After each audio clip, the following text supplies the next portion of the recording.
दोस्तों, आज मैं एक चीज़ और शेयर करना चाहता हूँ कि जब मैं दुबई में यानी कि घूम रहा था, तो मुझे वहाँ पे हमारे कुछ हरियाणा के कुछ भाई मिले कि उन लोगों की एक छोटी-सी कहानी है, वो भी मैं आपको शेयर करूँगा कि वहाँ पे हमारे जो लोग हैं, एजेंट उनके साथ किस तरह की प्रॉब्लम करते हैं, वहाँ पे फँसा के उनको बाद में पूछते नहीं हैं। तो जो उन्होंने भाइयों ने बताया था, तो मैं आपसे वो चीज़ डिस्कस करता हूँ। पहले दोस्तों इस चीज़ के ऊपर हम बात कर लेते हैं कि कुछ लोगों के जो मैंने पिछली अपनी वीडियो में बताया था कि क्या रूट चल रहा है जापान टोक्यो वाला, कैसे आप बोर्डिंग पास कैसे सारा सिस्टम है। जिन्होंने नहीं देखा है तो डिस्क्रिप्शन के अंदर मैं लिंक दे दूंगा, मेरी पिछली वीडियो आप देख सकते हैं। तो दोस्तों उसके अंदर कमेंट्स आए थे हमारे भाइयों के कि यानी कि कुछ लोग इथोपिया में बैठे होंगे, तो उन्होंने कहा था कि इथोपिया से हम जापान के थ्रू मेक्सिको एल सल्वाडोर जा सकते हैं। देखिए दोस्तों, सबसे पहली बात तो ये है कि इथोपिया से मेरे हिसाब से डायरेक्ट एयरलाइन नहीं है जापान की। अगर जापान की एयरलाइन आपको सीधा मिलती भी है, फिर आपको मेक्सिको सिटी, सन सल्वाडोर, अगर आपको वहां से सारे बोर्डिंग पास मिल जाते हैं, ठीक है, किसी भी तरह से आप कोई भी एयरलाइन लेके जाओ जहां पे आपको ट्रांजिट वीजा की जरूरत ना हो। जापान ट्रांजिट वीजा नहीं मांगता और ना मेक्सिको आपसे ट्रांजिट वीजा मांगता है। आप किसी भी वे को यूज करके यानी कि सन सल्वाडोर ट्रैवल कर सकते हैं, लेकिन पहले ही आपको वो सारे यानी कि बोर्डिंग पास आपके हाथ में होना चाहिए। क्योंकि चाहे आप सियोल कोरिया की तरफ से जा रहे हैं, चाहे जापान टोक्यो की तरफ से जा रहे हैं, वहां पे आपको आगे का बोर्डिंग पास नहीं मिलेगा। ये उन्होंने पहले ही बोल रखा है। लेकिन करना क्या है, जहां से भी आप ट्राई करना चाहते हैं दोस्तों, सारे के सारे अगर आपको बोर्डिंग पास मिल जाते हैं सन सल्वाडोर तक के वहीं से, फिर तो ठीक है, नहीं तो आपको रास्ते में प्रॉब्लम आ सकती है। आपकी महंगी टिकटें होती हैं, इसके ऊपर आप दोस्तों मैं कहता हूं रिस्क अपना ना लें। नहीं तो इसके अलावा कुछ भाइयों के और भी कमेंट्स आए थे उस वीडियो पे कि जैसे हम वाया फ्रैंकफर्ट दुबई से या कहीं और से वाया फ्रैंकफर्ट और हम स्टे कर सकते हैं, हमें फ्रैंकफर्ट का ट्रांजिट वीजा नहीं चाहिए।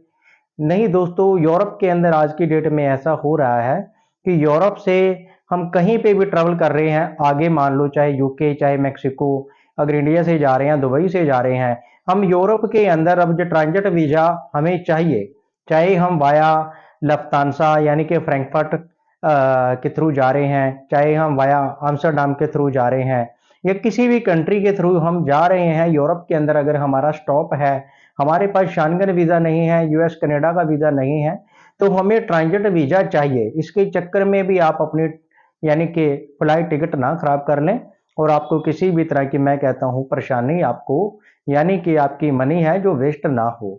दूसरी बात ये है, तीसरी बात दोस्तों, एक और भाइयों के कमेंट्स आ रहे थे, मैं एक बात और कह देता हूं कि देखिए जिनके पास यूके या शांगन का वीजा है, जापान का वीजा है, कोई दिक्कत नहीं है।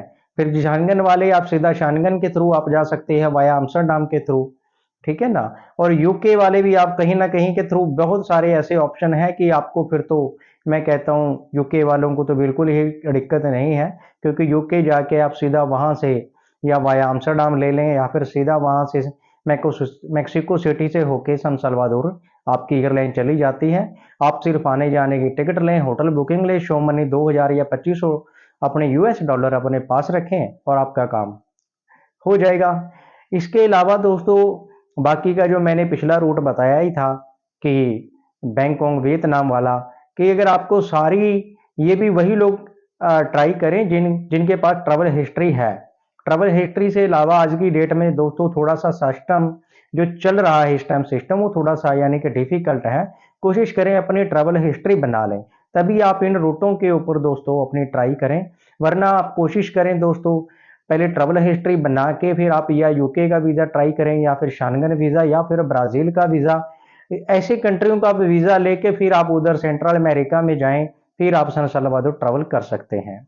ये उनके लिए है। अब दूसरी बात है जो दोस्तों मैंने बताया कि कुछ एजेंटों क्या सिस्टम कर रहे हैं हमारे लोगों के साथ।